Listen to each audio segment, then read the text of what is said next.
The hardest part of garden design for many people is actually just getting started. What do you think about? Where do you begin? What questions do you ask? Hello, my name is Rachel, and I founded PlantPlots.com, a garden design and advice website for beginner gardeners everywhere. This week's video is about how you can maximize the space in your garden. How can you make a small garden feel bigger? And how can you pack a lot of interest into a small space? So this is a very typical small urban city garden. In fact, it was a garden of one of my customers that I designed earlier this year. So I thought if I took you through the design process to show you how the design was created to make the garden feel bigger, it will help you ask those questions in your garden. But what are the areas that are lacking? Well, to understand that, you need to understand how we view gardens and how we see things. And how we see things is we follow straight lines. We follow lines and we follow movement. So if you're looking at your garden, you need to think, where are the lines and where is something moving? I will watch the moving things and I will use my eyes to follow where lines take me. So where are the lines in this garden?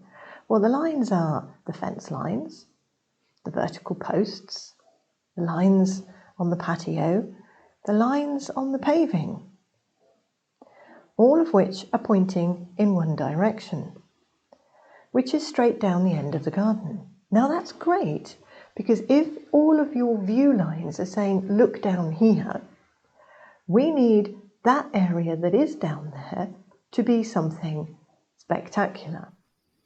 With any small garden, it's easy to concentrate too much on the hard landscaping. But this misses the point of what a garden is. It's the plants that make the garden interesting, not the hard landscaping. Good design is not about what you can fill the space with. It's about how you enhance the space.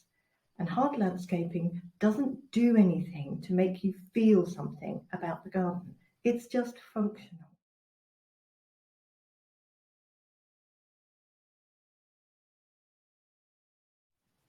Now, you're probably thinking, she hasn't mentioned anything about making the garden bigger yet, or how you do that. Well, what I wanted you to understand first is that it is how your attention is captured in a garden that determines whether you are engrossed in the garden. Because if the things in the garden keep your interest, you won't notice where the boundaries of the garden are as much. So that is the key. It is actually making the garden interesting and you involving yourself in it that makes it feel bigger. But in a small space, we need to create a focal point. This garden doesn't really have one yet. And the easiest way to create a focal point and direct your view is by changing the shape of the lawn.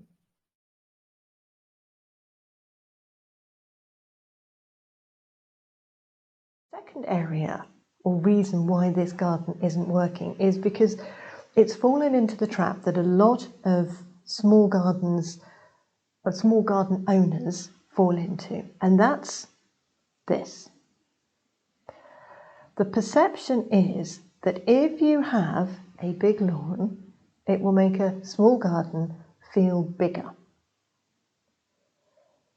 But the trouble is, what we have created with here is that they've created the lines of the patio and the lawn has just been popped in. It has no shape. It just fills the space. Any lawn is flat. And at the boundaries of the lawn, you have tall vertical lines with the fences, and then you have a line back to the house, which is also a tall vertical. What you end up with is an empty box of space in this area here. And because everything is flung to the edges of the garden, those plants don't have enough space to grow. You can only then plant plants next to each other, like this, in a row. You get no depth. And because you get no depth, You can still see the fence. You can still see the boundaries.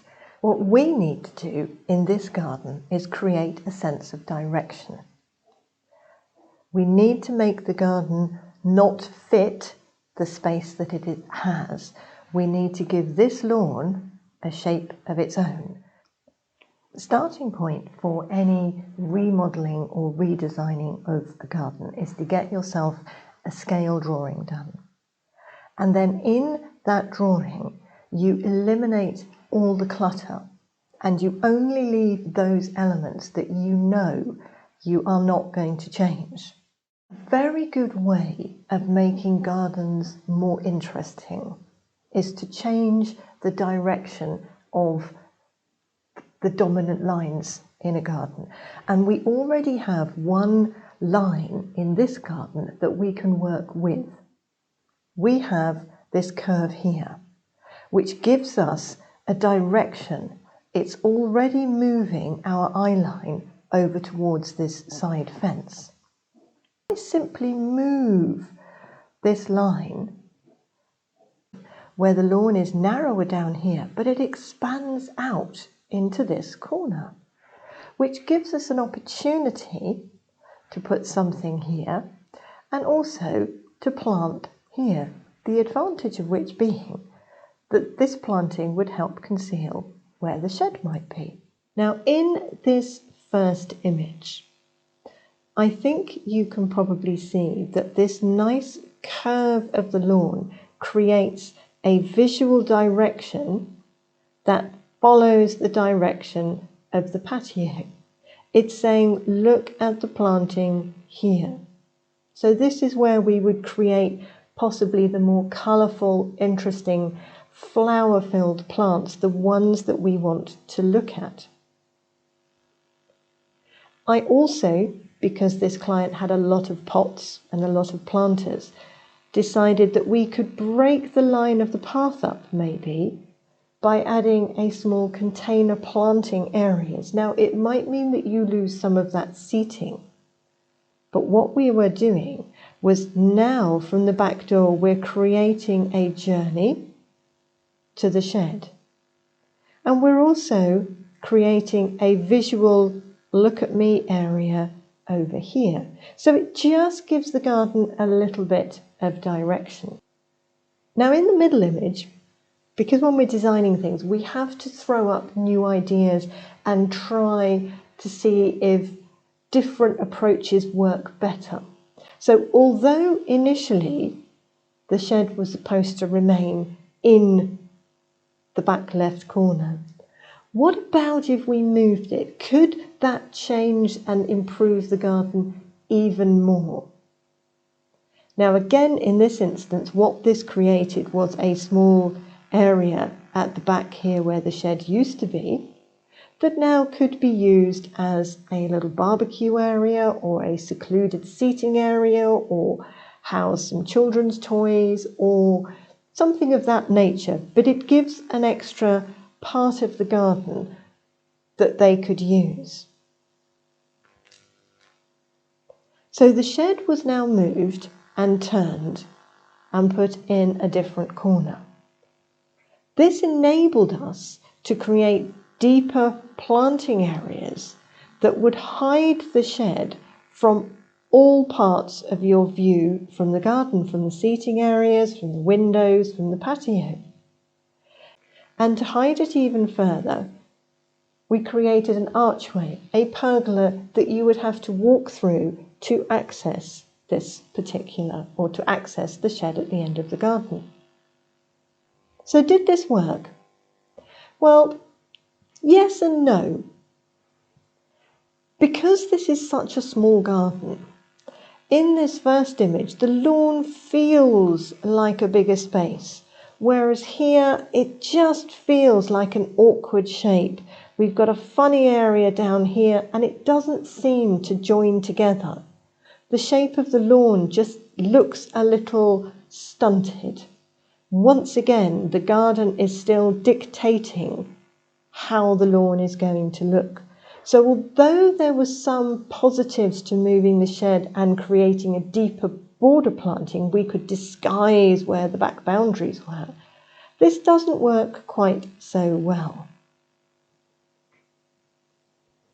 So lastly, we move on to the third design. Now, I've still left the shed in the right-hand corner, but it can as easily go in back where it originally was in this corner, and we simply add more planting in here. What I have created is a really large oval shape. Now, even though part of this oval shape is cut off by the path, in your mind's eye, it will still feel like an oval. If we go back to the original image, you can see here now that this lawn shape can be superimposed onto our garden, into the space. And you can begin to see how it would work.